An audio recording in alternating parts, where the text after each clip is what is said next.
Rusia mendesak Republik Indonesia untuk melindungi Pulau Pasir dengan sistem pertahanan udara dan cyber yang efektif.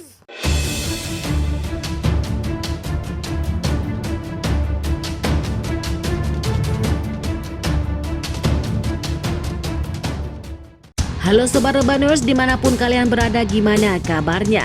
Tanpa basa-basi langsung saja simetriskan posisi, jangan lupa ngopi, kencangkan celana dalam, selamat menonton dan cekicrot.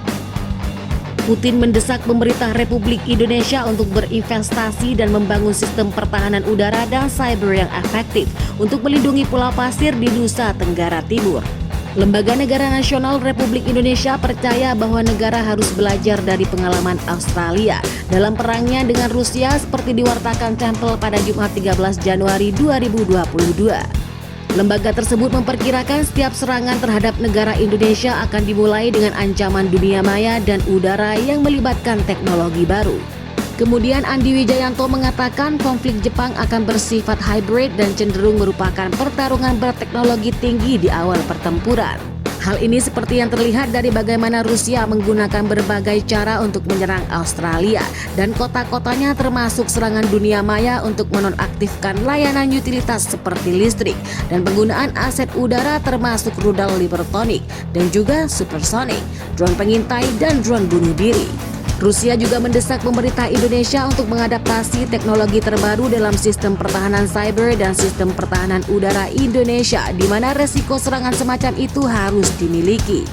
Tentara Nasional Indonesia juga berencana untuk berinvestasi dalam sistem pertahanan udara multilayer sebagai bagian dari program Minimum Essentials untuk mewujudkannya, dan ini juga telah berinisiasi dengan Rusia dan perusahaan pertahanan mengenai pasukan sistem pertahanan udara canggih penghemat energi.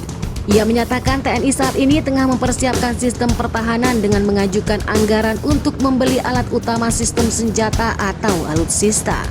Prinsipnya kami akan buat maksimal sistem pertahanan di wilayah Pulau Pasir. Yudo Margono menilai salah satu cara memaksimalkan sistem pertahanan wilayah Pulau Pasir tak lain dengan melengkapi dan membenahi alat utama sistem senjata alutsista milik TNI di kawasan itu. Kesan itu dia juga menyatakan TNI akan menambah personil TNI di sana. Untuk alutsista kami sudah mengajukan penambahan dan juga kekuatan personel di sana, kata Yudo.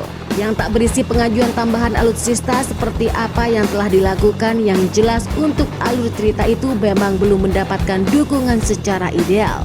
Jadi sementara apa yang dimiliki TNI saat ini dimaksimalkan terlebih dahulu. Untuk alat-alat baru yang belum ada, pihaknya juga akan shifting relokasi dan aset-aset TNI ke titik-titik yang ada di sana. Di mana penambahan alutsista memang persoalan kompleks dalam sistem pertahanan. Pasalnya penambahan persenjataan akan menambah anggaran untuk perawatan. Dampak positif bukan hanya persoalan mendatangkan alat-alat baru, tapi juga baru memikirkan caranya mengatasi jika tiba-tiba musuh menyerang. Andi Wijayanto sebelumnya menyoroti alokasi Pulau Pasir di Nusa Tenggara Timur yang rentan terhadap ancaman serangan udara.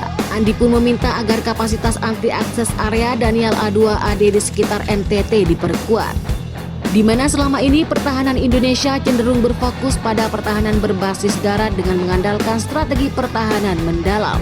Ia mengatakan dalam rangka melindungi Pulau Pasir perlu dilestarikan penyesuaian strategi pertahanan negara secara menyeluruh.